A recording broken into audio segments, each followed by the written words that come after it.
নামাজের মধ্যে এমন কিছু শিক্ষা রয়েছে, ওই শিক্ষাগুলো আপনার জীবনে অর্জন করতে হবে। এজন্য আজকে আমি যে টপিক নিয়ে আপনাদের সামনে কথা বলতে চাই, এবার আমি হেডিংটা, শিরোনামটা আপনাদের সামনে বলছি।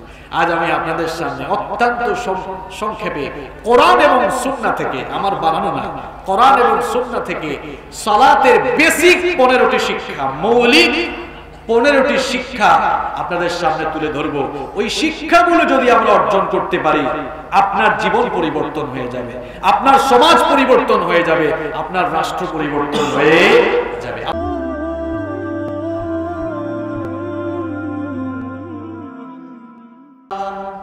শুনতে মন চায় কোরআনের সুর, তুমি শুনে নিও। যদি আমার গান বুঝতে মন চায়, মজনু মনের ব্যথা বুঝে নিও। যদি আমার গান শুনতে মন চায়, কোরআনের সুর তুমি শুনে নিও। যদি আমার গান বুঝতে মন চায়, মজনু মনের ব্যথা বুঝে নিও। যেখানে মানবতা লাঞ্ছিত হয়, সেখানে আমার গান জালিমের বিরুদ্ধে লড়তে শিখো। গানে গানে আহ্বান, আমার গানের ভাষা বুঝতে যদি চাও, আমার গানের ভাষা বুঝতে যদি চাও, আযানের সুর তুমি শুনে নিও। যদি আমার গান শুনতে মন চায়, কোরআনের সুর তুমি শুনে নিও।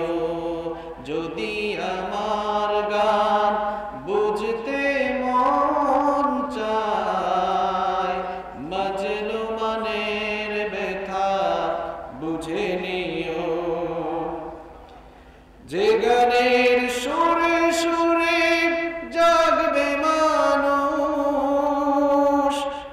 জাগবে ঘুমের পারা, কোরআনের পথ পানে ছুটবে সবাই, পড়বে নতুন সারা। সে গানের সুর তুমি শুনতে যদি চাও, সে গানের সুর তুমি শুনতে যদি চাও, শহীদ মিছিলে তুমি শামিল হয়ো। যদি আমার গান শুনতে মন চায়, কোরআনের সুর তুমি শুনে নিও। যদি আমার গান বুঝতে মন চায়, মজনু মনের ব্যথা বুঝে নিও। আলহামদুলিল্লাহ। প্রিয় ভাইয়েরা, আসুন আল্লাহ তাআলার শুকরিয়া জানাই, যিনি আমাদেরকে গোটা দুনিয়ার প্যান্ডামিক এই সিচুয়েশনে অত্যন্ত দয়া এবং করুণা করে কোরআনে কারীমের এই জান্নাতি বাগানে এসে আমাদেরকে শামিল হওয়ার তৌফিক দিয়েছেন। এজন্য আমরা হৃদয় নিংড়ানো সকল ভালোবাসা, আবেগ, অনুভূতিকে উজাড় করে দিয়ে মস্তক অবনত চিত্তে সেই মহান রবের শুকরিয়া জানাই। সবাই পড়ি আলহামদুলিল্লাহ। আলহামদুলিল্লাহ। আমরা প্রশংসা করলাম কার? আল্লাহ। লাভ হয়েছে কার? হ্যাঁ, আমি যদি সারা রাত এখানে কোন কোম্পানির গুণগান গাই, আপনারাও যদি আমার সাথে তাল মিলান, আমরা তালে তালে অনেক সময় তাল মিলাই না, আপনারাও যদি আমার সাথে তালে তালে তাল মিলিয়ে কোন কোম্পানির গুণগান গান, কোম্পানির প্রচার হবে, কোম্পানি বেনিফিটেড হবে, কিন্তু আমরা কোনো ফায়দা এখান থেকে পাবো না। কোন ব্যক্তি বা কোন বস্তুর প্রশংসা যদি আমরা করতেই থাকি আপনার কোনো ফায়দা আছে? কোনো ফায়দা নেই। কিন্তু আমরা যখনই আমাদের রবের প্রশংসা করি তখনই আল্লাহ তাআলা তার বিনিময়ে খুশি হয়ে আমাদের আমলনামায় সওয়াব দান করেন। আজকের এই প্রোগ্রামকে যারা অর্গানাইজ করেছেন, যারা অক্লান্ত কষ্ট মেহনত পরিশ্রম করে আপনাদেরকে কোরআন শোনাবার জন্য 5 দিনের তাফসীরের এই প্রোগ্রামের আয়োজন করেছেন, আমার যে সকল ভাইয়েরা এত কষ্ট করে এই প্রোগ্রামটি অ্যারেঞ্জ করেছেন, আমরা দোয়া করছি আল্লাহ তাআলা যেন তাদের কষ্ট, তাদের শ্রম মেহনতকে কবুল করে নেন। মনে মনে ভাববেন, হুজুর তারা তো আয়োজন করলো, আমরাও তো কষ্ট করে আসছি, আমাদের জন্য তো কোনো দোয়া আপনি করলেন না। আমরাও যারা কষ্ট করে এই মাহফিলে এসেছি, আল্লাহ তাআলা যেন আমাদের সকলের জীবনের গুনাহগুলোকে মাফ করে দেন। অনেক মা বোনরা মাহফিলে এসেছেন, আল্লাহ তাআলা যেন আমার মা বোনদের গুনাহগুলোকে মাফ করে দেন। In the day of resurrection, কাল কিয়ামতের কঠিন বিভীষিকাময় দিনে আল্লাহ তাআলা যেন এই মাহফিলকে আমাদের সকলের জন্য নাজাতের ওয়াসিলা বানিয়ে আল্লাহ যেন আমাদেরকে মাফ করে দয়া করে তার জান্নাত দান করেন। আমরা আল্লাহর দয়া চাই কি চাই না?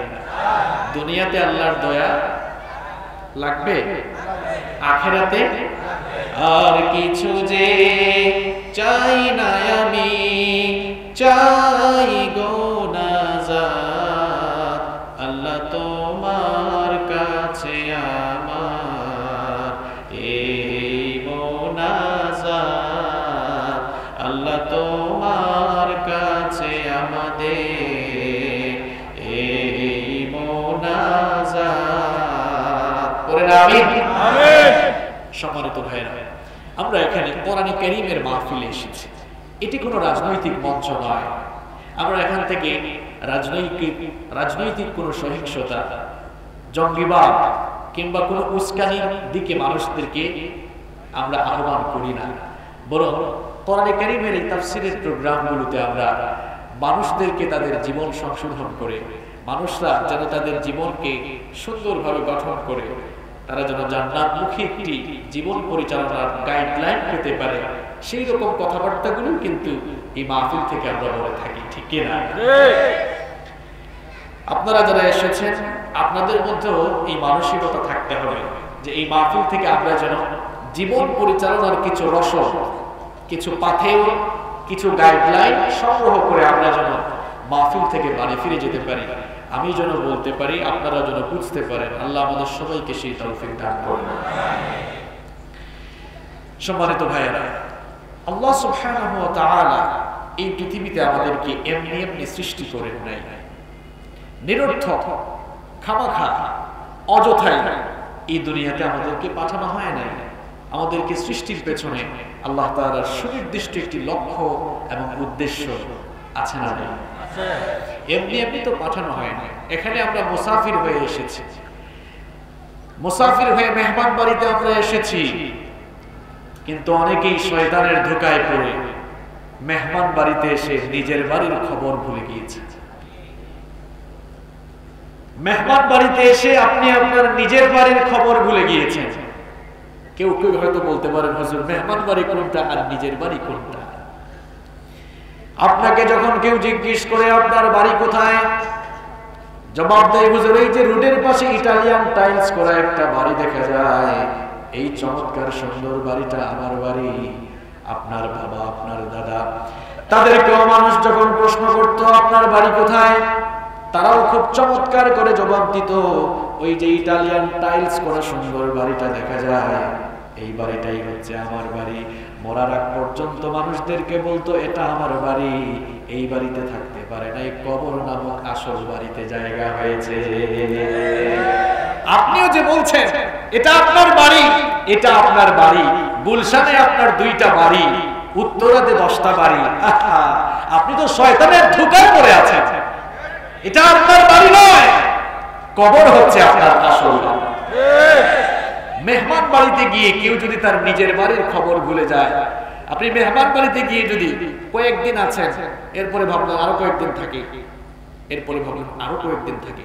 এরকম যদি আপনি আপনার নিজের বাড়ির খবর ভুলে গিয়ে মেহমানদারির আপ্যায়নে খুশি হয়ে মেহমান বাড়িতে শুধু থাকতে চান, হয়তো যার বাড়িতে গিয়েছেন প্রাথমিক পর্যায়ে সে আপনার মেহমানদারি করবে, কিন্তু একটা পর্যায়ে কিন্তু সে নাখুশ হয়ে যাবে। নাখুশ হয়ে আপনাকে অনেক ধরনের আজে বাজে কথাও শোনাতে পারে। দুনিয়াতে আপনি এসেছেন, এটা আপনার বাড়ি নয়, এটা আপনার জন্য মেহমান বাড়ি। এটা হচ্ছে ওয়েটিং রুমের মতো। আপনারা যখন দেশের বাইরে সফরে যান, দেখবেন ইমিগ্রেশন শেষ করার পরে ফ্লাইট শুরু হওয়ার আগ পর্যন্ত আপনাকে একটা জায়গায়, একটা রুমে কিংবা একটা জায়গায় বসে থাকতে হয়, ওয়েটিং রুমে থাকতে হয়। কিংবা ডোমেস্টিক ফ্লাইটও বোর্ডিং পাস নেওয়ার পরে ওয়েটিং রুমে ফ্লাইট ছাড়ার আগ পর্যন্ত আপনাকে অপেক্ষা করতে হয়। যে ওয়েটিং রুমে আপনারা বসেন, ওই ওয়েটিং রুমে কি একেবারে চিরস্থায়ী হয়ে বসেন নাকি ফ্লাইটের আগ পর্যন্ত? ফ্লাইটের আগ পর্যন্ত। প্রিয় ভাইয়েরা, এই দুনিয়াটা হচ্ছে আপনাদের জন্য আমাদের জন্য ওয়েটিং রুমের মতো।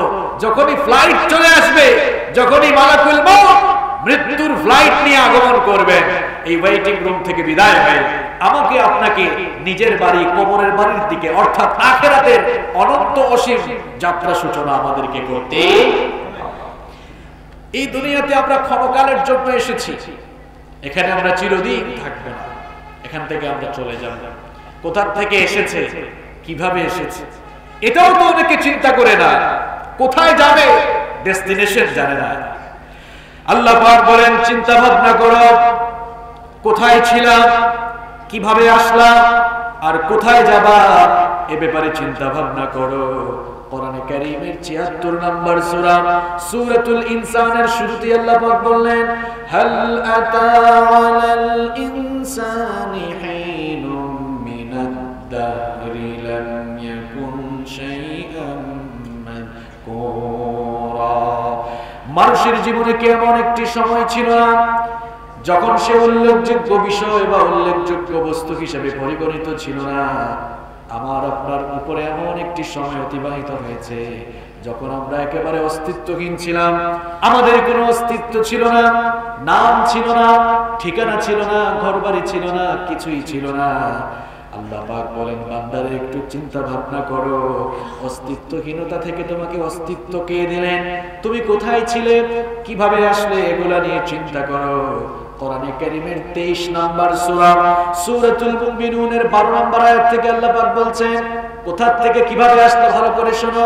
ওয়ালাকাদ খালাকনাল ইনসানা মিন সুলালাতিন মিন তিন সুম্মা জাআলনাহু নুতফাতান ফি قرارٍ مكين ثم خلقنا النطفة علقة فخلقنا العلقة مضغة فخلقنا المضغة عظاما فكسونا العظام لحما আল্লাহ পাক বলেন, তোমরা অস্তিত্বহীন ছিলে, কিছুই ছিল না।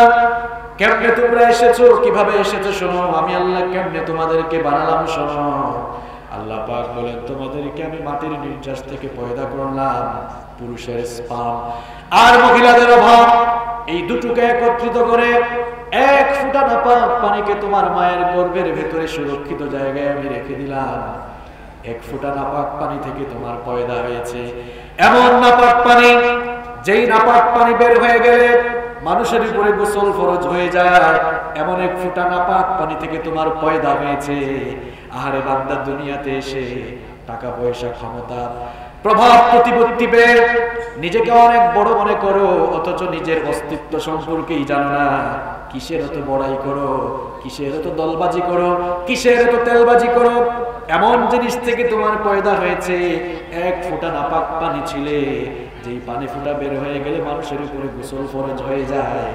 সেরকম এক ফোঁটা নাপাক পানি থেকে আমি আল্লাহ তোমাকে বানালাম। আল্লাহ পাক বলেন, ওই নাপাক পানি ফোঁটাকে আমি তোমার মায়ের জরায়ুর ভেতরে সুরক্ষিত জায়গায় আমি রেখে দিলাম। এরপরে সেই নাপাক পানি ফোঁটাকে জমাট বাঁধা রক্তে পরিণত করলাম। অতঃপর আমি সেই জমাট বাঁধা রক্তকে গোশতের পিণ্ড বানালাম। তারপরে সেই গোশতের পিণ্ডকে বড় একটা হাড্ডিতে রূপান্তর করলাম, তারপরে সেই হাড্ডির উপরে গোশতের পোশাক পরিয়ে দিয়ে তোমার একটি স্ট্রাকচার দাঁড় করালাম। তোমার নাক, মুখ, হাত, পা, চক্ষু, কান কিছুই ছিল না। তোমার মায়ের পেটের ভেতরে থাকাকালীন সময়ে এই যে তোমাকে পর্যায়ক্রমিক ভাবে আমি সৃষ্টি করছি, নাপাক পানি থেকে আমি জমাট বাঁধা রক্ত বানালাম, জমাট বাঁধা রক্ত থেকে গোশতের পিণ্ড বানালাম, গোশতের পিণ্ড থেকে আমি বড় একটা হাড্ডি বানালাম, বড় একটা হাড্ডির উপরে আবার গোশতের পোশাক পরিয়ে দিয়ে তোমাকে আমি চক্ষু দিলাম, নাক দিলাম, ঠোঁট দিলাম, কান দিলাম, হাত দিলাম, পা দিলাম, সুন্দর একটা ফেস কাটিং দিয়ে তোমার মায়ের গর্ভের ভেতরে আমি আল্লাহ সুন্দর করে তোমাকে বানালাম। এরপরে তোমার মায়ের পেটের ভেতরে আমি একটি নির্দিষ্ট সময় পর্যন্ত তোমাকে রেখে দিলাম। 9 মাস 10 মাস চলে যাওয়ার পর দুনিয়ার আলো বাতাস তোমাকে দেখালাম।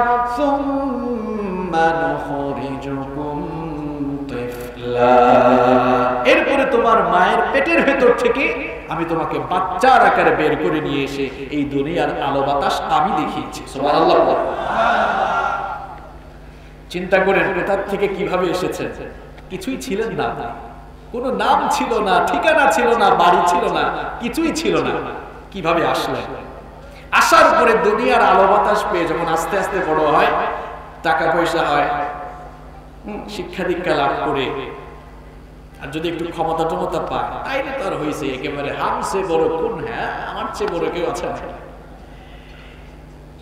দুনিয়াকে যারা নিজের মনে করছে, আসলে কি এটা নিজের?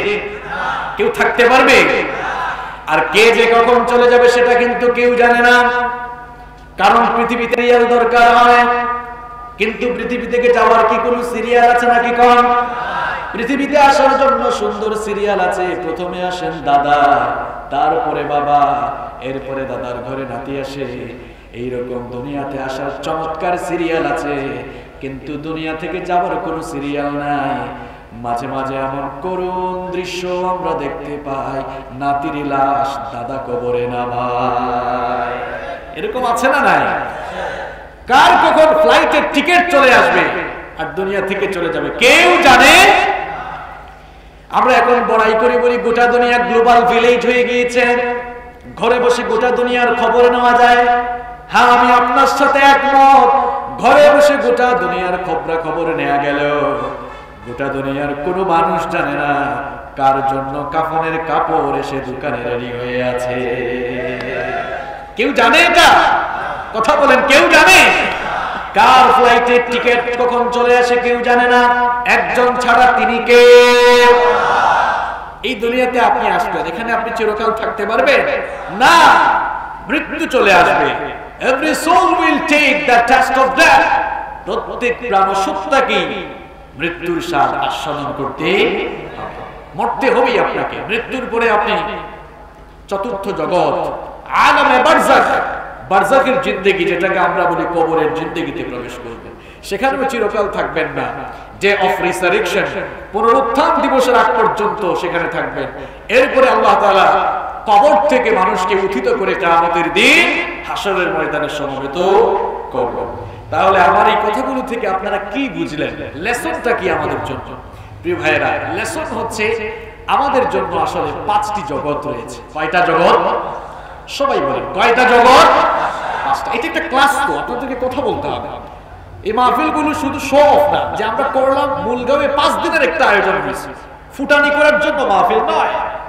এই মাহফিলে আপনারা যারা আসবেন কিছু যেন শিখতে পারেন, আল্লাহ তৌফিক দেন। তাহলে আমাদের জন্য কয়টা জগৎ রয়েছে? 5টি জগৎ রয়েছে। নাম্বার 1, এক নাম্বার হচ্ছে আলমে আরওয়াহ। আমরা সবাই রূহের জগতে ছিলাম। রূহের জগৎ থেকে ইন্তেকাল করে, ইন্তেকাল আরবি শব্দ। কোনো মানুষ মারা গেলে আপনারা বলেন না যে অমুক এলাকার অমুক ইন্তেকাল করেছে, বলেন না আপনারা?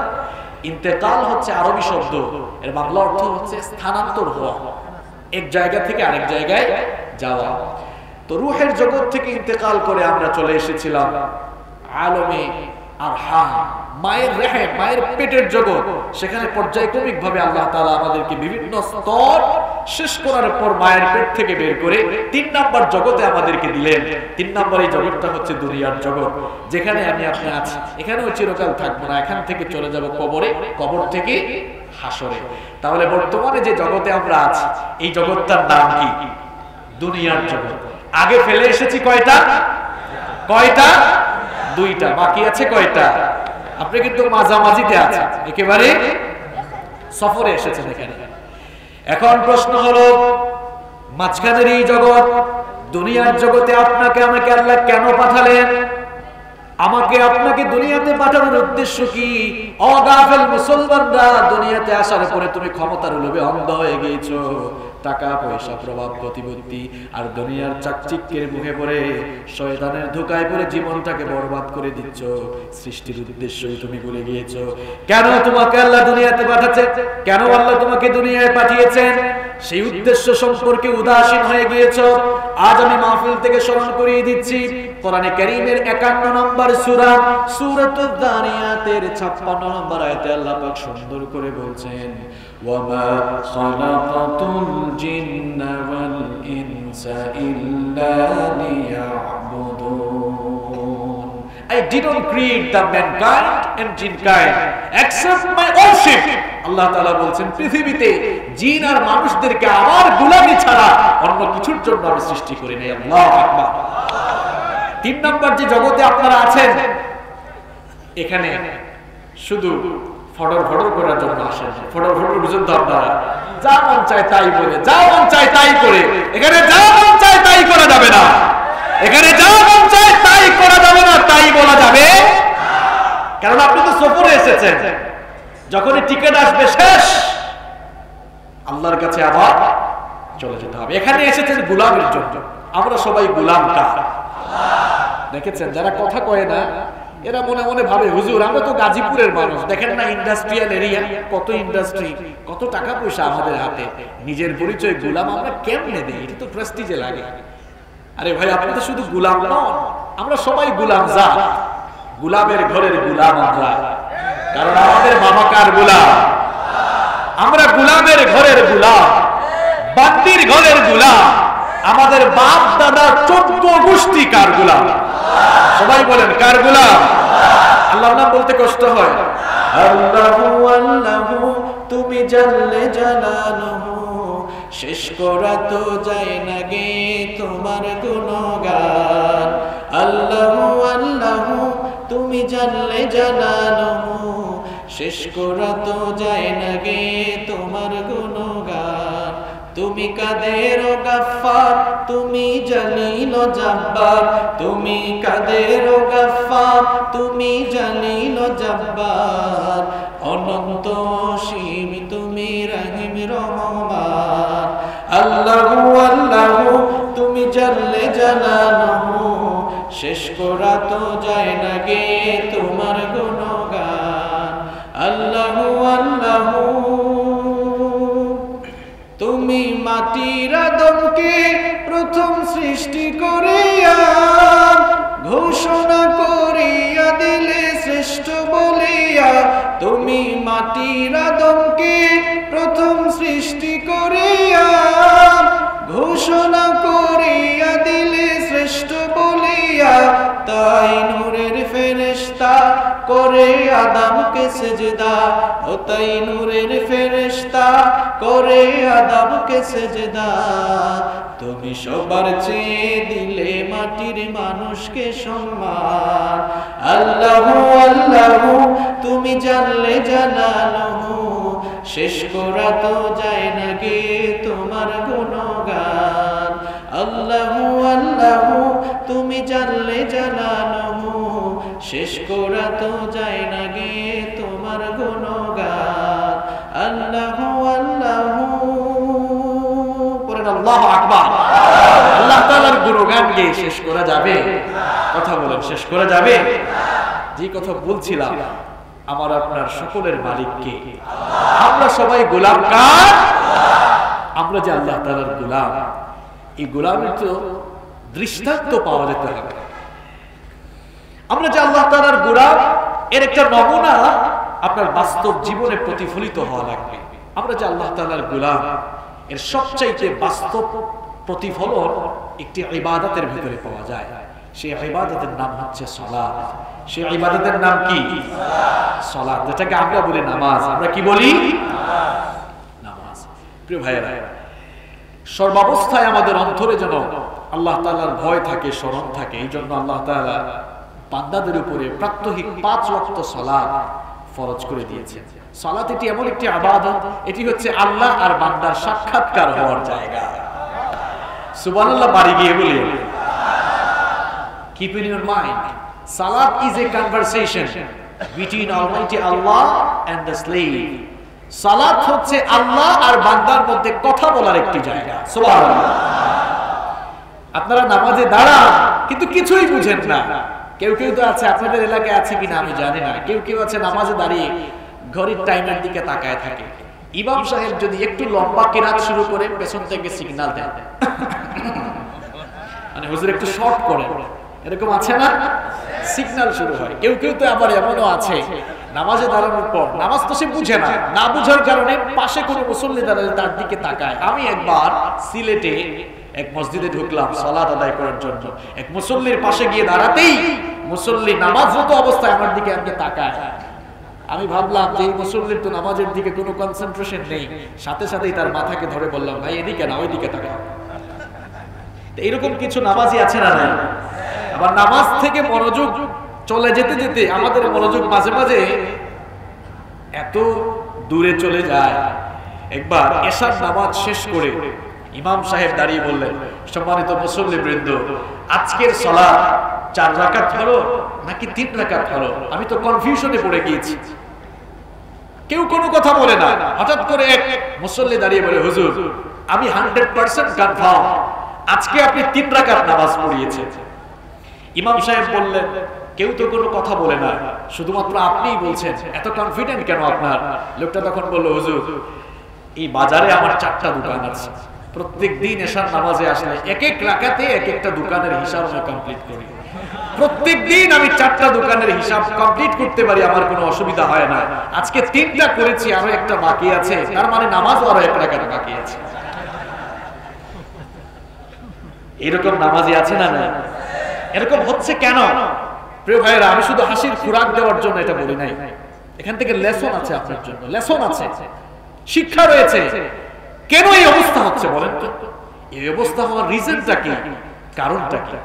কারণটা হচ্ছে নামাজ আমরা বুঝি না। নামাজ আমরা, ইমাম সাহেব পড়ছেন আলহামদুলিল্লাহি রাব্বিল আলামিন আর রহমানির রহিম মালিকি ইয়াউমিদ্দিন ইয়্যাকা না'বুদু ওয়া ইয়্যাকা নাস্তাঈন ইহদিনাস সিরাতাল মুস্তাকিম সিরাতাল লাযীনা আন'আমতা আলাইহিম গায়রিল মাগদুবি আলাইহিম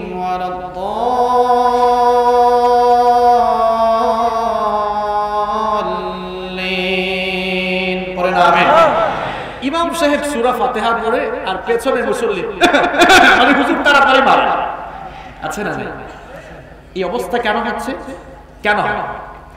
কারণ আমরা জানি না নামাজের ভিতরে কি রয়েছে, সেটা বুঝি না। যদি আমরা বুঝতাম, আল্লাহর কসম করে বলছি, নামাজ থেকে অন্যদিকে মনোযোগ যেত না। হাদিসে কুদসির ভিতরে আমার আল্লাহ বলেছেন, কাসসামতুস সালাতু বাইনি ওয়া বাইনা আবদি নিসফাইন, নামাজকে আমি আল্লাহ পাক আমার আর আমার বান্দার মধ্যে 2 ভাগ করে দিয়েছি। কত বড় কথা! ফানিসফুহালি ওয়া নিসফুহালি আবদি, নামাজের অর্ধেক আমার আর নামাজের অর্ধেক আমার বান্দা। সুবহানাল্লাহ। কিন্তু আপনি তো এটা বুঝেন না। যদি বুঝতেন তাহলে কনসেন্ট্রেশন আপনার অন্যদিকে যেত না। নামাজে দাঁড়ানোর পর কি চমৎকার করে আল্লাহ আপনার সাথে কথা বলেন, আপনি বুঝেন না। নামাজে দাঁড়ানোর পর আমরা যখন বলি আলহামদুলিল্লাহি রাব্বিল আলামিন, নামাজে দাঁড়ানোর পর প্রথম আয়াতেই আমরা সবাই মিলে প্রশংসা করি কার? আল্লাহ পাক চুপ থাকেন না, আপনার সাথে কথা বলা শুরু করে দেন। আল্লাহ পাক বলেন, হামিদানি আব্দি, আমার বান্দা নামাজে দাঁড়িয়ে আমার প্রশংসা শুরু করেছে। 2 নম্বর আয়াত যখন আপনি তেলাওয়াত করেন, আর রহমানুর রহিম। ওগো আল্লাহ, আপনি হচ্ছেন রহমান, আপনি হচ্ছেন রহিম। আল্লাহ পাক সঙ্গে সঙ্গে জবাব দেন, আসনা আলাইয়া আব্দি, আমার বান্দা নামাজে দাঁড়িয়ে আমার গুণকীর্তন শুরু করেছে। 3 নম্বর আয়াত যখন আমরা বলি মালিক ইয়াউমিদ্দিন, বিচার দিবসের মালিক কে? বিচার দিবসেও কিন্তু একটা ট্রাইব্যুনাল বসবে, সেই ট্রাইব্যুনালের বিচারপতি হবেন কে? আমরা সূরাতুল ফাতিহায় প্রত্যেকদিন এই ঘোষণা দেই, আর আল্লাহ আমাদের ঘোষণা দেওয়ার সাথে সাথে জবাব দেন, মাজ্জাদানি আব্দি, আমার বান্দা নামাজে দাঁড়িয়ে আমার শ্রেষ্ঠত্ব বয়ান করছে। এভাবে নামাজে সালাম ফেরার আগ পর্যন্ত আপনি যত কথা বলেন প্রত্যেকটা কথার জবাব দেন কে? আপনি তো বুঝেন না, বুঝেন না, না বুঝার কারণে আপনার নামাজে মনোযোগও যেমন থাকে না, ঠিক তেমনি ভাবে যে নামাজ দিয়েছেন আল্লাহ তাআলা জীবন পরিচালনার প্রশিক্ষণ হিসাবে, আপনি নামাজকে আপনার জীবন পরিচালনার প্রশিক্ষণ হিসাবে গ্রহণ করতেও সক্ষম আজ পর্যন্ত হতে পারেন না। আমি এবার মূল কথায় আসছি। আপনারা হয়তো বুঝতে পারছেন না যে হুজুর আজকে কোন দিকে যাবে, কোন দিকে যাবে, এই মাত্র এখন আমরা কোন দিকে যাব বুঝতে পারবো। এই যে প্রত্যেকদিন 5 ওয়াক্ত নামাজ পড়েন, নামাজেও মনোযোগ নাই, জীবনেও পরিবর্তন নাই, এটা তো কোনো নামাজ হলো না। কারণ যেই নামাজের নামাজ তাকে অন্যায় কাজ থেকে ফেরাতে পারে না, ওই ব্যক্তির নামাজ আল্লাহর কাছে নামাজই না। আমার কথা বুঝতে পারছেন? যেই নামাজের নামাজ তাকে হারাম থেকে ফেরাতে পারে না, ওই নামাজের নামাজ আল্লাহর কাছে নামাজই না। আল্লাহু আকবার, কত বড় কথা এটা! কারণ সালাত আল্লাহ এমনি এমনি দেন নাই। প্রত্যেকদিন শুধু 5 বার গিয়ে সাজদা দিবেন আর মানুষকে দেখাবেন এই এলাকার অমুক কিন্তু খুব বড় মুসল্লি, এইরকম শুধু প্রত্যেকদিন 5 বার সাজদা দেওয়ার জন্য আল্লাহ আপনাকে নামাজ আমাদের উপরে ফরজ করেন নাই। কারণ আমরা যদি আল্লাহকে সাজদা নাও দেই, আল্লাহর কি কোনো লস আছে নাকি? কম। আল্লাহর প্রশংসা করার কি, আল্লাহর প্রশংসা করার মতো সৃষ্টি এই দুনিয়ায় কি অভাব আছে নাকি? কম। এই দুনিয়ার যত সৃষ্টি আছে, আকাশমণ্ডলী আর জমিন নভমণ্ডল আর ভূমণ্ডলে যা কিছু আছে, সবকিছু প্রতিনিয়ত তাসবিহ জপে কার? আমার ভাইয়েরা, এই যে গাছের পাতা নড়ে, আপনারা মনে করেন গাছের পাতাগুলো এভাবে নড়াচড়া করছে, গাছের পাতাগুলো এভাবে নড়াচড়া করছে, আপনি তার ভাষা বুঝেন না। গাছের পাতা নড়াচড়া করে করে সে তার ভাষায় প্রত্যেকটি মুহূর্তে আমার আল্লাহ পাকের গুণগান আর জিকির করছে। আল্লাহর সাজদার অভাব নাই, প্রশংসাকারীর অভাব নাই। আল্লাহ তাআলা শুধুমাত্র প্রত্যেকদিন আপনি গিয়ে সাজদা দিয়ে দায়িত্ব আদায় করবেন, এই জন্য নামাজ দেন। তাহলে আল্লাহ তাআলা নামাজ দিলেন কেন?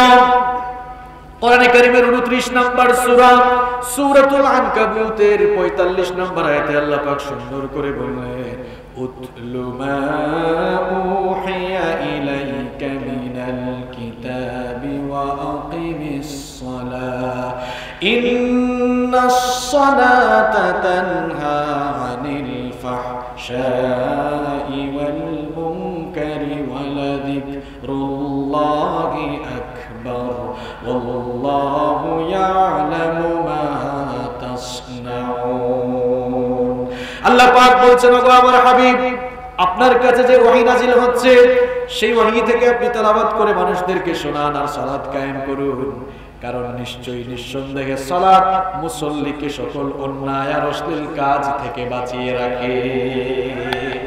এইবার আসল কথা বললাম যে নামাজ কেন দেওয়া হয়েছে।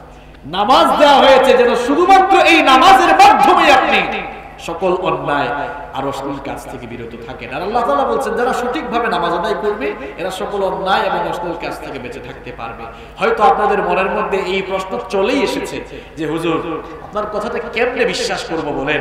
কারণ আমরা তো আমাদের দেশে এমনও নামাজি দেখি, নামাজে একেবারে হুজুরের পেছনে দাঁড়ায়, নামাজেও সামনের কাতারে, সুদ ঘুষ খাওয়ার বেলায়ও সামনের কাতারে, নামাজি নামাজও দেয়, আবার কোরআনের মাহফিলও বাধা দেয়।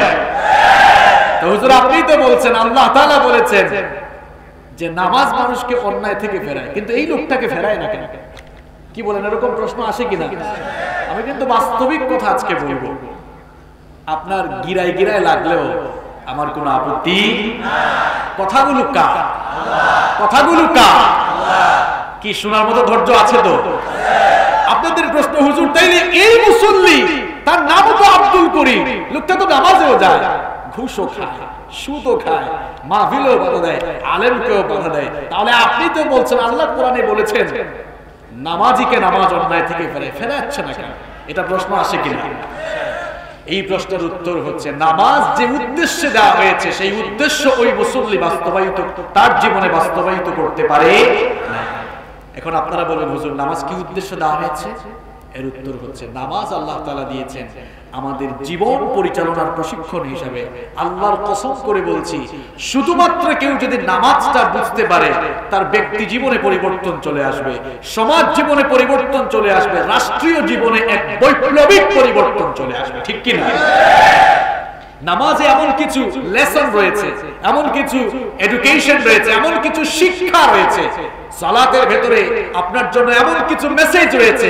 ওই মেসেজগুলো যদি আপনি না নিতে পারেন, ওই লেসনগুলো যদি আপনার জীবনে আপনি নিতে না পারেন, আল্লাহর কসম মরার আগ পর্যন্ত সাজদা দিতে দিতে কপালে দাগ পড়ে যাবে, কিন্তু আপনার এই নামাজের দাম আল্লাহর কাছে কোনোদিন হবে। কারণ নামাজ যে উদ্দেশ্য দেওয়া হয়েছে, সেই উদ্দেশ্য হাসিল করতে আপনি সক্ষম হতে পারেন। প্রিয় ভাইয়েরা, নামাজের মধ্যে এমন কিছু শিক্ষা রয়েছে, ওই শিক্ষাগুলো আপনার জীবনে অর্জন করতে হবে। এজন্য আজকে আমি যে টপিক নিয়ে আপনাদের সামনে কথা বলতে চাই, এবার আমি হেডিংটা, শিরোনামটা আপনাদের সামনে বলছি। আজ আমি আপনাদের সামনে অত্যন্ত সংক্ষেপে কোরআন এবং সুন্নাহ থেকে, আমার বানানো না, কোরআন এবং সুন্নাহ থেকে সালাতের বেসিক 15টি শিক্ষা, মৌলিক 15টি শিক্ষা আপনাদের সামনে তুলে ধরব। ওই শিক্ষাগুলো যদি আমরা অর্জন করতে পারি, আপনার জীবন পরিবর্তন হয়ে যাবে, আপনার সমাজ পরিবর্তন হয়ে যাবে, আপনার রাষ্ট্র পরিবর্তন হয়ে যাবে। আল্লাহ তাআলা যেন শেষ পর্যন্ত আমাদেরকে ধৈর্য ধরে শোনার, বুঝার এবং বাস্তব জীবনে মানার তৌফিক দেন। আমরা বলি আমিন। শুনতে রাজি আছেন তো? মুখস্থ করতে হবে, কিন্তু আমি আলোচনা শেষে সবার কাছ থেকে পড়া নিব। এই 15টা আমি মুখস্থ করাই ছাড়বো, কিন্তু আছে এটা মুখস্থ করে এখান থেকে যেতে হবে ইনশাআল্লাহ। প্রস্তুত তো আপনারা? যাদের কাছে স্মার্টফোন আছে নোট করে রেখে দিবেন। নাম্বার 1, 1 নাম্বার হচ্ছে সালাত teach us to live a clean life. সালাত আমাদেরকে পরিচ্ছন্ন জীবন যাপনের শিক্ষা দেয়। মনে রাখবেন, 1 নাম্বার, সালাত আমাদেরকে পরিচ্ছন্ন জীবন যাপনের শিক্ষা। আপনি স্মার্ট জীবন যাপন করবেন, পরিষ্কার থাকবেন, পরিচ্ছন্ন থাকবেন, এই লেসন, এই শিক্ষা প্রত্যেকদিন 5 বার নামাজের মাধ্যমে আপনাকে দিচ্ছেন কে? কারণ সালাত এমন একটি ইবাদত। মুসলিম শরীফের হাদিসে বিশ্বনবী সাল্লাল্লাহু আলাইহি ওয়াসাল্লাম বলেন, লা তুকবালু সালাতুন বিগাইরি তুহুর, পবিত্রতা ছাড়া নামাজ আল্লাহর কাছে কবুল হয় না। আপনারা তো সবাই জানেন আহকাম এবং আরকান কতটি ফরজ আছে? মাশাআল্লাহ 13টি ফরজ। নামাজের ভেতরে 6টা, আর বাহিরে কয়টা? দেখেছেন অবস্থা? বাহিরে কিন্তু বেশি। আপনার শরীর পাক থাকতে হবে, কাপড় পাক থাকতে হবে, পবিত্রতা অর্জন করে পাক পবিত্র হয়ে, ময়লা আবর্জনা পরিষ্কার করে পাক পবিত্র হয়ে কিন্তু নামাজে আসতে হবে। প্রত্যেকদিন গোসল করে, ওযু করে, সুন্দর জামা, পরিষ্কার জামা কাপড় গায়ে দিয়ে খালি মসজিদে গেলেন, কিন্তু এখানে যে শিক্ষাটা কোন জায়গায় লুকায়িত আছে আপনি বুঝতে পারলেন না। প্রিয় ভাইরা, শুধুমাত্র নামাজেই পরিষ্কার পরিচ্ছন্ন হয়ে গেলেই চলবে না, বরং একজন মুমিন মৃত্যুর আগ পর্যন্ত পরিচ্ছন্ন, ক্লিন, নিট এন্ড ক্লিন এবং স্মার্ট জীবন যাপন করবে। এই শিক্ষাই কিন্তু নামাজ আমাদেরকে দেয়। ঠিক কি না? কারণ আমার নবী করেন মুহাম্মদ সাল্লাল্লাহু আলাইহি ওয়াসাল্লাম, ক্রিয়ার দরকার হয়, কিন্তু পৃথিবী থেকে যাওয়ার কি কোনো সিরিয়াল আছে নাকি? কোন পৃথিবীতে আসার জন্য সুন্দর সিরিয়াল আছে। প্রথমে আসেন দাদা, তারপরে বাবা, এরপরে দাদার ঘরে নাতি আসে। এইরকম দুনিয়াতে আসার চমৎকার সিরিয়াল আছে, কিন্তু দুনিয়া থেকে যাওয়ার কোনো সিরিয়াল নাই। মাঝে মাঝে এমন করুণ দৃশ্য আমরা দেখতে পাই, নাতির লাশ দাদা কবরে নামায়। এরকম আছে না নাই? কার কখন ফ্লাইটের টিকিট চলে আসবে আর দুনিয়া থেকে চলে যাবে কেউ জানে। আমরা এখন বড়াই করি, বলি গোটা দুনিয়া গ্লোবাল ভিলেজ হয়ে গিয়েছে, ঘরে বসে গোটা দুনিয়ার খবর নেওয়া যায়। হ্যাঁ, আমি আপনার সাথে একমত, ঘরে বসে গোটা দুনিয়ার খবর নেওয়া গেল, গোটা দুনিয়ার কোনো মানুষ জানে না কার জন্য কাফনের কাপড় এসে দোকানে রেডি হয়ে আছে। কেউ জানে এটা? কথা বলেন, কেউ জানে? কার ফ্লাইটের টিকিট কখন চলে আসে কেউ জানে না, একজন ছাড়া তিনি কে? এই দুনিয়াতে আপনি আসবেন, এখানে আপনি চিরকাল থাকতে পারবেন না, মৃত্যু চলে আসবে। Every soul will take the test of death. প্রত্যেক প্রাণসত্তাকে মৃত্যুর স্বাদ আস্বাদন করতে মরতে হবে আপনাকে। মৃত্যুর পরে আপনি চতুর্থ জগৎ আলামে বারজাখ, বারজাখের জিন্দেগি যেটাকে আমরা বলি কবরের জিন্দেগিতে প্রবেশ করবেন। সেখানেও চিরকাল থাকবেন না, ডে অফ রিসারেকশন, পুনরুত্থান দিবসের আগ পর্যন্ত সেখানে থাকবেন। এরপরে আল্লাহ তাআলা কবর থেকে মানুষকে উত্থিত করে কিয়ামতের দিন হাসরের ময়দানে সমবেত করবেন। তাহলে আমার এই কথাগুলো থেকে আপনারা কি বুঝলেন? লেসনটা কি আমাদের জন্য? প্রিয় ভাইরা, লেসন হচ্ছে আমাদের জন্য আসলে 5টি জগৎ রয়েছে। কয়টা জগৎ? সবাই বলেন কয়টা জগৎ? 5টা। এটা একটা ক্লাস, তো আপনাদেরকে কথা বলতে হবে। এই মাহফিলগুলো শুধু শো অফ না, যে আমরা করলাম মূলগাঁওয়ে 5 দিনের একটা আয়োজন হয়েছে, ফুটানি করার জন্য মাহফিল নয়। এই মাহফিলে আপনারা যারা আসবেন কিছু যেন শিখতে পারেন, আল্লাহ তৌফিক দেন। তাহলে আমাদের জন্য কয়টা জগৎ রয়েছে? 5টি জগৎ রয়েছে। নাম্বার 1, এক নাম্বার হচ্ছে আলমে আরওয়াহ। আমরা সবাই রূহের জগতে ছিলাম। রূহের জগৎ থেকে ইন্তেকাল করে, ইন্তেকাল আরবি শব্দ। কোনো মানুষ মারা গেলে আপনারা বলেন না যে অমুক এলাকার অমুক ইন্তেকাল করেছে, বলেন না আপনারা? ইন্তেকাল হচ্ছে আরবি শব্দ, এর বাংলা অর্থ হচ্ছে স্থানান্তর হওয়া, এক জায়গা থেকে আরেক জায়গায় যাওয়া। তো রূহের জগৎ থেকে ইন্তেকাল করে আমরা চলে এসেছিলাম আলমে আরহাম, মায়ের রেহেম, মায়ের পেটের জগৎ। সেখানে পর্যায়ক্রমিক ভাবে আল্লাহ তাআলা আমাদেরকে বিভিন্ন স্তর শেষ করার পর মায়ের পেট থেকে বের করে 3 নাম্বার জগতে আমাদেরকে দিলেন। 3 নাম্বার এই জগৎটা হচ্ছে দুনিয়ার জগৎ, যেখানে আমি আপনি আছি। এখানেও চিরকাল থাকবো না, এখান থেকে চলে যাব কবরে, কবর থেকে হাসরে। তাহলে বর্তমানে যে জগতে আমরা আছি, এই জগৎটার নাম কি? দুনিয়ার জগৎ। আগে ফেলে এসেছি কয়টা? কয়টা? 2টা। বাকি আছে কয়টা? আপনি কিন্তু মাঝামাঝিতে আছেন, একেবারে সফরে এসেছেন এখানে। এখন প্রশ্ন হলো, মাঝখানের এই জগৎ, দুনিয়ার জগতে আপনাকে আমাকে আল্লাহ কেন পাঠালেন? আমাকে আপনাকে দুনিয়াতে পাঠানোর উদ্দেশ্য কি?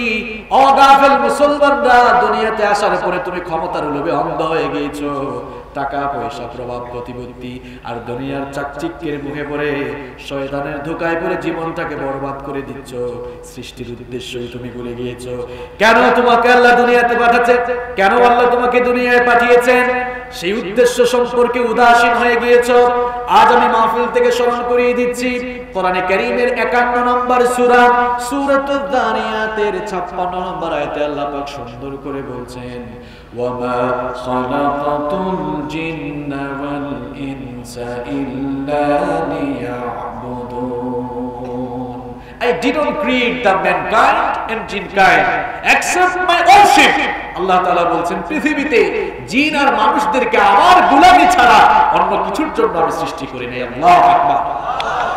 3 নম্বর যে জগতে আপনারা আছেন, এখানে শুধু ফডর ফডর করার জন্য আসেন। ফডর ফডর বুঝুন তো আপনারা, যা মন চায় তাই বলে, যা মন চায় তাই করে। এখানে যা মন চায় তাই করা যাবে না, এখানে যা মন চায় তাই করা যাবে না, তাই বলা যাবে। কারণ আপনি তো সফরে এসেছেন, যখনই টিকিট আসবে শেষ, আল্লাহর কাছে আবার চলে যেতে হবে। এখানে এসেছেন গোলামের জন্য। আমরা সবাই গোলাম কার? দেখেছেন, যারা কথা কয় না এরা মনে মনে ভাবে, হুজুর আমরা তো গাজীপুরের মানুষ, দেখেন না ইন্ডাস্ট্রিয়াল এরিয়া, কত ইন্ডাস্ট্রি, কত টাকা পয়সা আমাদের হাতে, নিজের পরিচয় গোলাম আমরা কেমনে দেই? এটা তো প্রেস্টিজে লাগে। আরে ভাই, আপনি তো শুধু গোলাম নন, আমরা সবাই গোলাম জাত, গোলামের ঘরের গোলাম আমরা। কারণ আমাদের বাবা কার গোলাম? আমরা গোলামের ঘরের গোলাম, বান্দির ঘরের গোলাম। আমাদের বাপ দাদা 14 গোষ্ঠী কার গোলাম? সবাই বলেন কার গোলাম? আল্লাহর নাম বলতে কষ্ট হয়। আল্লাহু আল্লাহু তুমি জাল্লে জালালুহু, শেষ করা তো যায় না গে তোমার গুণগান। আল্লাহু আল্লাহু তুমি জাল্লে জালালুহু, শেষ করা তো যায় না গে তোমার গুণগান। তুমি কাদের ও গাফফার তুমি জলিল ও জব্বার তুমি কাদের ও গাফফার তুমি জলিল ও জব্বার অনন্ত অসীম তুমি রহিম রহমান আল্লাহু আল্লাহু তুমি জাল্লে জালালুহু শেষ করা তো যায় না গে তোমার গুণগান আল্লাহু আল্লাহু তুমি মাটির আদমকে প্রথম সৃষ্টি করিয়া ঘোষণা করিয়া দিলে শ্রেষ্ঠ বলিয়া তুমি মাটির আদমকে প্রথম সৃষ্টি করিয়া ঘোষণা করিয়া দিলে শ্রেষ্ঠ বলিয়া তাই নূরের ফেরেশতা করে আদমকে সেজদা ও তাই নূরের ফেরেশতা করে আদমকে সেজদা তুমি সবার চেয়ে দিলে মাটির মানুষকে সম্মান আল্লাহু আল্লাহু তুমি জাল্লে জালালুহু শেষ করা তো যায় না গে তোমার গুণগান আল্লাহু আল্লাহু তুমি জাল্লে জালালুহু শেষ করা তো যায় না গে তোমার গুণগান আল্লাহু আল্লাহু পড়েন আল্লাহু আকবার আল্লাহ তাআলার গুণগান গেয়ে শেষ করা যাবে কথা বলেন শেষ করা যাবে যে কথা বলছিলাম আমার আপনার সকলের মালিক কে আমরা সবাই গোলাম কার আমরা যে আল্লাহ তাআলার গোলাম এই গোলামের তো দৃষ্টান্ত পাওয়া যেতে হবে আমরা যে আল্লাহ তাআলার গোলাম এর একটা নমুনা আপনার বাস্তব জীবনে প্রতিফলিত হওয়া লাগবে আমরা যে আল্লাহ তাআলার গোলাম এর সবচাইতে বাস্তব প্রতিফলন একটি ইবাদতের ভিতরে পাওয়া যায় সেই ইবাদতের নাম হচ্ছে সালাত সেই ইবাদতের নাম কি সালাত যেটাকে আমরা বলি নামাজ আমরা কি বলি নামাজ প্রিয় ভাইরা সর্বাবস্থায় আমাদের অন্তরে যেন আল্লাহ তাআলার ভয় থাকে শরণ থাকে এইজন্য আল্লাহ তাআলা বান্দাদের উপরে প্রাত্যহিক 5 ওয়াক্ত সালাত ফরজ করে দিয়েছেন সালাত এটি এমন একটি ইবাদত এটি হচ্ছে আল্লাহ আর বান্দার সাক্ষাৎকার হওয়ার জায়গা সুবহানাল্লাহ বাড়ি গিয়ে বলি keep in your mind salat is a conversation between almighty Allah and the slave salat হচ্ছে আল্লাহ আর বান্দার মধ্যে কথা বলার একটি জায়গা সুবহানাল্লাহ আপনারা নামাজে দাঁড়ান কিন্তু কিছুই বুঝেন না কেউ কেউ তো আছে আপনাদের এলাকায় আছে কিনা আমি জানি না কেউ কেউ আছে নামাজে দাঁড়িয়ে ঘড়ির টাইমের দিকে তাকায় থাকে ইমাম সাহেব যদি একটু লম্বা কিরাত শুরু করে পেছন থেকে সিগন্যাল দেন মানে হুজুর একটু শর্ট করে এরকম আছে না সিগন্যাল শুরু হয় কেউ কেউ তো আবার এমনও আছে নামাজে দাঁড়ানোর পর নামাজ তো সে বুঝে না বুঝার কারণে পাশে কোনো মুসল্লি দাঁড়ালে তার দিকে তাকায় আমি একবার সিলেটে এক মসজিদে ঢুকলাম সালাত আদায় করার জন্য এক মুসল্লির পাশে গিয়ে দাঁড়াতেই মুসল্লি নামাজরত অবস্থায় আমার দিকে আমাকে তাকায় আমি ভাবলাম যে এই মুসল্লির তো নামাজের দিকে কোনো কনসেন্ট্রেশন নেই সাথে সাথেই তার মাথাকে ধরে বললাম ভাই এদিকে না ওইদিকে তাকাও এইরকম কিছু নামাজি আছে না নাই আবার নামাজ থেকে মনোযোগ চলে যেতে যেতে আমাদের মনোযোগ মাঝে মাঝে এত দূরে চলে যায় একবার এশার নামাজ শেষ করে ইমাম সাহেব দাঁড়িয়ে বললেন সম্মানিত মুসল্লিবৃন্দ আজকের সালাত 4 রাকাত হলো নাকি 3 রাকাত হলো আমি তো কনফিউশনে পড়ে গিয়েছি কেউ কোনো কথা বলে না হঠাৎ করে এক মুসল্লি দাঁড়িয়ে বলে হুজুর আমি 100% কনফার্ম আজকে আপনি 3 রাকাত নামাজ পড়িয়েছেন ইমাম সাহেব বললেন কেউ তো কোনো কথা বলে না শুধুমাত্র আপনিই বলছেন এত কনফিডেন্ট কেন আপনার লোকটা তখন বলল হুজুর এই বাজারে আমার 4টা দোকান আছে প্রত্যেকদিন এশার নামাজে আসলে এক এক রাকাতে এক একটা দোকানের হিসাব আমি কমপ্লিট করি প্রত্যেকদিন আমি 4টা দোকানের হিসাব কমপ্লিট করতে পারি আমার কোনো অসুবিধা হয় না আজকে 3টা করেছি আরো একটা বাকি আছে তার মানে নামাজও আরো 1 রাকাত বাকি আছে এরকম নামাজি আছে না না এরকম হচ্ছে কেন প্রিয় ভাইরা আমি শুধু হাসির খোরাক দেওয়ার জন্য এটা বলি নাই এখান থেকে লেসন আছে আপনার জন্য লেসন আছে শিক্ষা রয়েছে কেন এই অবস্থা হচ্ছে বলেন তো এই অবস্থা হওয়ার রিজনটা কি কারণটা কি কারণটা হচ্ছে নামাজ আমরা বুঝি না নামাজ আমরা ইমাম সাহেব পড়ছেন আলহামদুলিল্লাহি রাব্বিল আলামিন আর ইয়াউমিদ্দিন ইয়্যাকা না'বুদু ওয়া ইয়্যাকা নাস্তাঈন ইহদিনাস সিরাতাল মুস্তাকিম সিরাতাল লাযীনা আন'আমতা আলাইহিম গায়রিল মাগদুবি আলাইহিম ওয়ালাদ-দাল্লিন।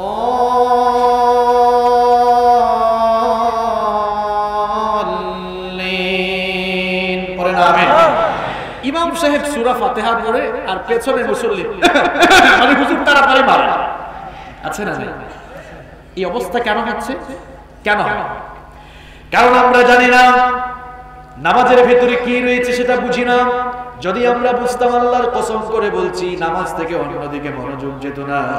হাদিসে কুদসির ভেতরে আমার আল্লাহ বলেছেন, কাসসামতুস সালাতু বাইনি ওয়া বাইনা আবদি নিসফাইন, নামাজকে আমি আল্লাহ পাক আমার আর আমার বান্দার মধ্যে দুই ভাগ করে দিয়েছি। কত বড় কথা! ফানিসফুহালি ওয়া নিসফুহালি আবদি, নামাজের অর্ধেক আমার আর নামাজের অর্ধেক আমার বান্দা। সুবহানাল্লাহ।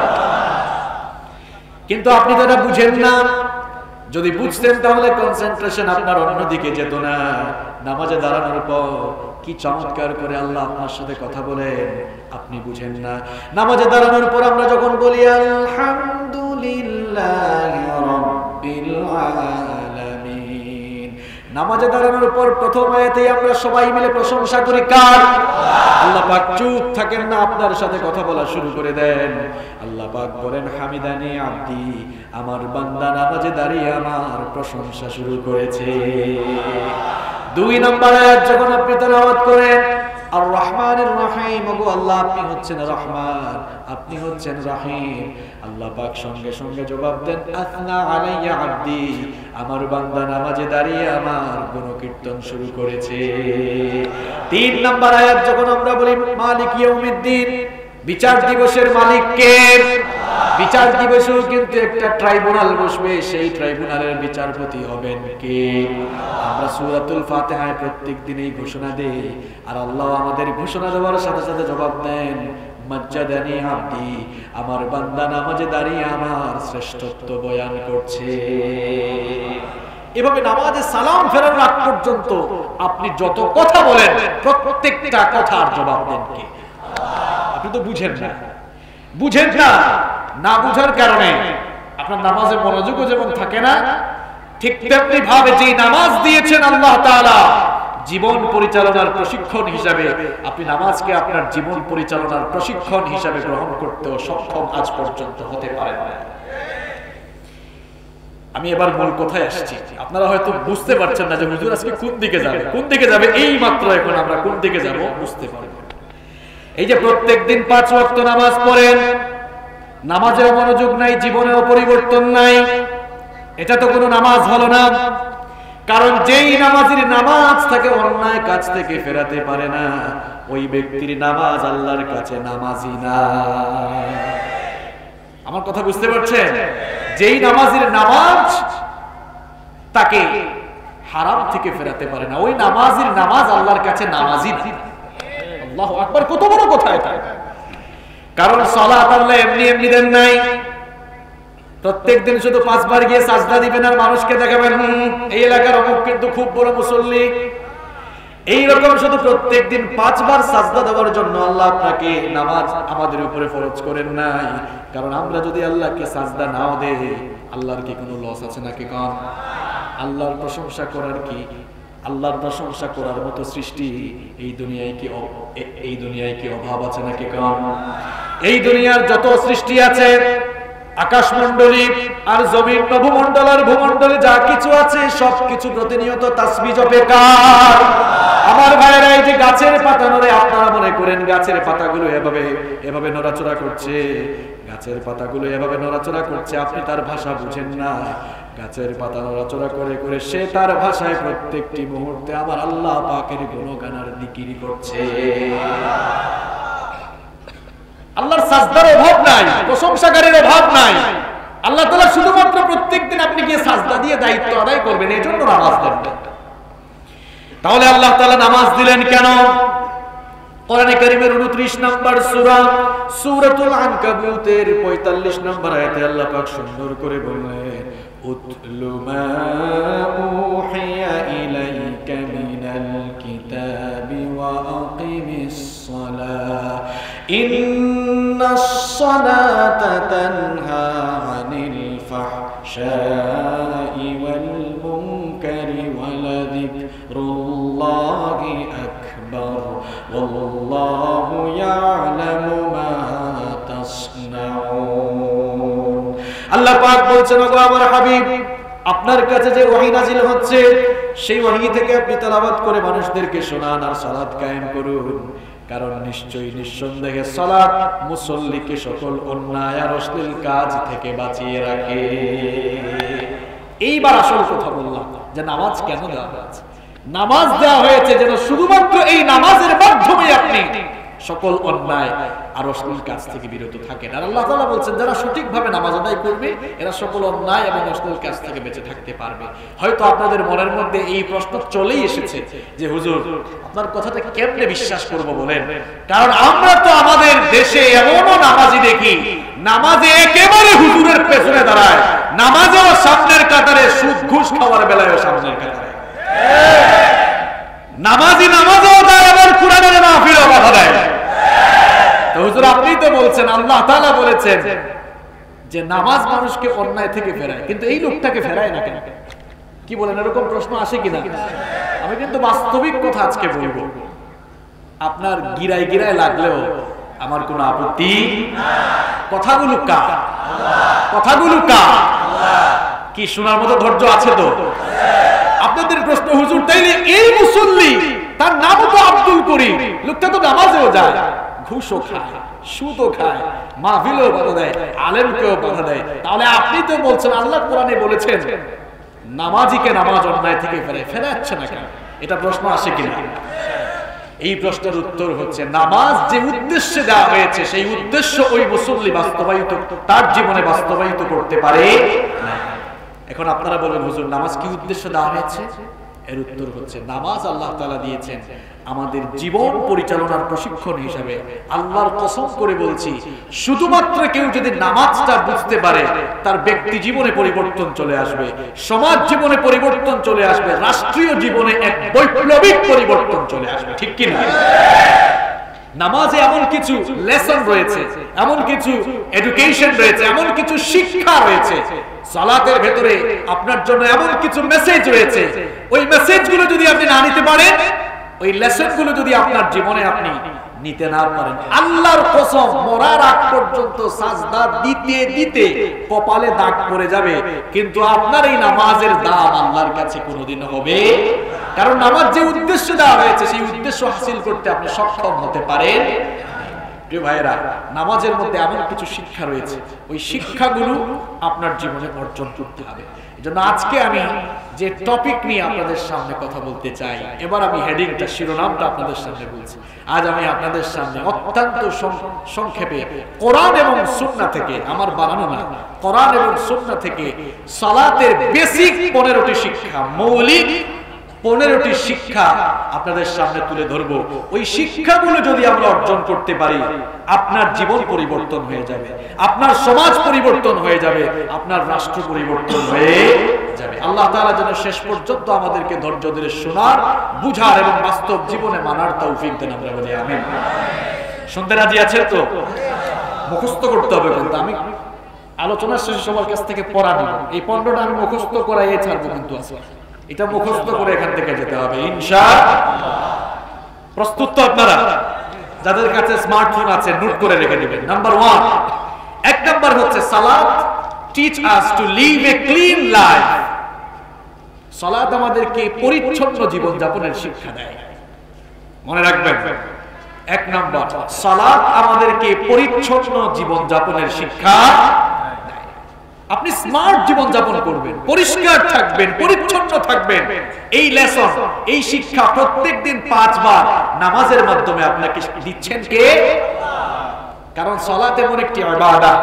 মুসলিম শরীফের হাদিসে বিশ্বনবী সাল্লাল্লাহু আলাইহি ওয়াসাল্লাম বলেন, লা তুকবালু সালাতুন বিগাইরি তুহুর, পবিত্রতা ছাড়া নামাজ আল্লাহর কাছে কবুল হয় না। আপনারা তো সবাই জানেন আহকাম এবং আরকান কতটি ফরজ আছে? মাশাআল্লাহ 13টি ফরজ। নামাজের ভেতরে 6টা, আর বাহিরে কয়টা? দেখেছেন অবস্থা, বাহিরে কিন্তু বেশি। আপনার শরীর পাক থাকতে হবে, কাপড় পাক থাকতে হবে, পবিত্রতা অর্জন করে পাক পবিত্র হয়ে, ময়লা আবর্জনা পরিষ্কার করে পাক পবিত্র হয়ে কিন্তু নামাজে আসতে হবে। প্রত্যেক দিন গোসল করে, ওযু করে, সুন্দর জামা, পরিষ্কার জামা কাপড় গায়ে দিয়ে খালি মসজিদে গেলেন, কিন্তু এখানে যে শিক্ষাটা কোন জায়গায় লুকায়িত আছে আপনি বুঝতে পারলেন না। প্রিয় ভাইরা, শুধুমাত্র নামাজেই পরিষ্কার পরিচ্ছন্ন হয়ে গেলেই চলবে না, বরং একজন মুমিন মৃত্যুর আগ পর্যন্ত পরিচ্ছন্ন, ক্লিন, নিট এন্ড ক্লিন এবং স্মার্ট জীবন যাপন করবে। এই শিক্ষাই কিন্তু নামাজ আমাদেরকে দেয়, ঠিক কিনা? কারণ আমার নবী করেন মুহাম্মদ সাল্লাল্লাহু আলাইহি ওয়াসাল্লাম, তিনি কতটা স্মার্ট জীবন যাপন করতেন। আমি তো প্রায় প্রোগ্রামে বলি, এই পৃথিবীতে আমার নবীর মতো স্মার্ট আর ফ্যাশনেবল কোনো মানুষ আল্লাহর আকাশের নিচে জমিনের উপরে নাই। কেন নাই? বর্তমান চিকিৎসা বিজ্ঞানীরা বলে ঘুমানোর আগে একবার আর ঘুমানোর পরে একবার, ঘুম থেকে ওঠার পরে আরেকবার দাঁত ব্রাশ করো। আর আমার নবী এত স্মার্ট ছিলেন, এত ফ্যাশনেবল ছিলেন, বর্তমান চিকিৎসা বিজ্ঞান বলে 2 বার দাঁত ব্রাশ করো। আর আমাদের মা আম্মা জান আয়েশা রাদিয়াল্লাহু আনহার বর্ণনা, আমার নবী ঘুমানোর আগেও যেমন মিসওয়াক করতেন, ঘুমানোর পরেও তো করতেন। আবার প্রত্যেক 5 ওয়াক্ত নামাজের আগে আমার নবী মিসওয়াক করেছে। তাহলে আমার নবী বেশি স্মার্ট না বর্তমান বিজ্ঞান বেশি স্মার্ট? আপনারা জবাব দেন। হ্যাঁ, সবাই তো কথা বললেন না। আমার নবী বেশি স্মার্ট নাকি বর্তমান বিজ্ঞান বেশি স্মার্ট? এই মুসলমানরা ভালো করে শুনেন, পৃথিবীর মানুষকে দাঁত ব্রাশ করা শিখিয়েছেন আল্লাহর নবীরা, ঠিক কি না? আপনি হাদিসের কিতাব খুলে দেখেন, সিওয়াকু মিন সুনানিল মুরসালিন, মিসওয়াক করা, দাঁত ব্রাশ করা ছিল আল্লাহর সকল নবীদের সুন্নাতের অন্তর্ভুক্ত। সুবহানাল্লাহ। পৃথিবীর মানুষদেরকে দাঁত ব্রাশ করা শিখিয়েছেন কারা? আল্লাহর নবীরা। তাহলে বর্তমান বিজ্ঞান বলছে 2 বার দাঁত ব্রাশ করা, আর আমার নবী 5 আর 2 কত হয়? কত হয়? ইন্নাল উলামা ওয়ারাসাতুল আম্বিয়া, উলামায়ে কিরাম হচ্ছেন নবীর ওয়ারিস। উলামায়ে কিরাম হচ্ছেন আল্লাহর জমিনে নবীদের প্রতিনিধিত্বকারী, নবীদের রিপ্রেজেন্টেটিভ, নবীদের প্রতিনিধি। যে উলামাদেরকে দেখে আমরা ইসলাম শিখব।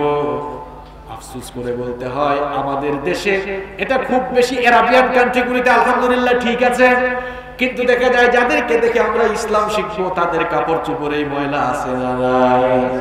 এটা তো ইসলাম বলে না। আমার নবী কত স্মার্ট ছিলেন, কত ফ্যাশনেবল ছিলেন। আপনারা বল ভুল বুঝিয়েন না যে স্মার্ট আর ফ্যাশনের সংজ্ঞা কি? নতুন নতুন কাপড় পরা আর আবুল তাবুল ফ্যাশন বের করা? এখন তো কত আবুল তাবুল ফ্যাশন। এক ছেলেকে দেখলাম প্যান্ট পরেছে, এখান দিয়ে ছিদ্র, এখানে হাঁটুর উপরে আছে না? আমি ভাবলাম হায় হায়, এই ছেলে মনে হয় অ্যাক্সিডেন্ট করেছে কিছুক্ষণ আগে। বলে ভাই এদিকে আসো। কি ব্যাপার, তুমি মনে হয় অ্যাক্সিডেন্ট করেছো তাই না? কই হুজুর, আপনারা যে এত ব্যাকডেটেড, মানুষ তো ঠিকই বলে আপনারা আসলেই ব্যাকডেটেড, কেন আমি অ্যাক্সিডেন্ট করব? আমি তো ঠিক আছি। বললাম তাইলে তোমার হাঁটুর উপরে প্যান্ট ছিঁড়া কেন? রিকশা থেকে পড়ে গিয়েছো? কই হুজুর, আপনারা সেই সেকেলেই রয়ে গেলেন, এটা তো নিউ স্টাইল, নিউ ফ্যাশন। আমি বললাম ভাই, যেই আপডেটেড জামানা তোমাদেরকে কাপড় ছিদ্র করে উলঙ্গ হতে শেখায়, এটা তো কখনোই ফ্যাশন হতে পারে না, বরং এটা বেহায়াপনা ছাড়া আর কিছুই হতে পারে না। কাপড় চোপড় কম পরলেই যদি স্মার্ট হওয়া যেত, তাহলে আদিম যুগের মানুষ সবচেয়ে বেশি স্মার্ট ছিল।